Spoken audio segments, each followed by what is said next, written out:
One time investment n number of times harvest n number of seasons వరకు ఉంటుంది.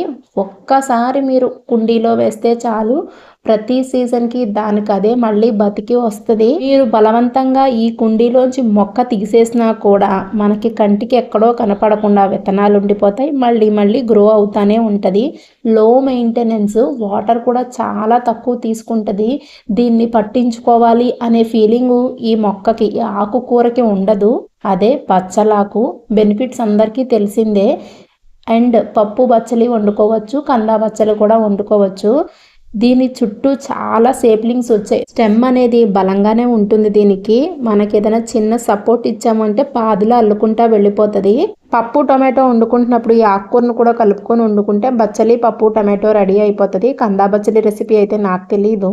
బచ్చలి అనేది చాలా మంచిది. బెనిఫిట్స్ అనేవి మీరు గూగుల్లో చెక్ చేసుకోండి. అండ్ ఇంట్లో చిన్నగా ఒక కుండీ ఉన్నా కూడా హ్యాపీగా పండేస్తుంది. చెప్పాను కదా, ఇదంతా నేను అపార్ట్మెంట్లోనే పెంచుతున్నాను, చాలా చిన్ని బాల్కనీలో. నెక్స్ట్ ఆకుకూర ఇంట్లో పండించుకునేది ఏంటంటే తోటకూర. సేప్లింగ్స్ తీసుకొచ్చి పెట్టాను. ఇది నేను ఫస్ట్ టైం ట్రై చేస్తున్నాను. ఇప్పటి వరకు నేను ఎప్పుడు తోటకూర ఇంట్లో పండించలేదు. ఉడతగారు అయితే అస్సలు ఈ తోటకూరని ఉండనివ్వట్లేదు, శుభ్రంగా తినేస్తుంది. మీకు కనపడతాయి. పెద్ద పెద్ద మొక్కలు తెచ్చినా కూడా మొత్తం తినేసింది. మూగజీవులకి ఎలాగో ఈ దేశంలో భోజనం పెట్టలేము, పిలవకుండానే వచ్చి తింటుంది ఉడతగారు. ఒక్కసారి కనపడింది, అప్పుడు చెప్పాను నువ్వు తింటూ నాకు కూడా కొంచెం హార్వెస్ట్ ఉంచు అని చెప్పి. Thanks for watching.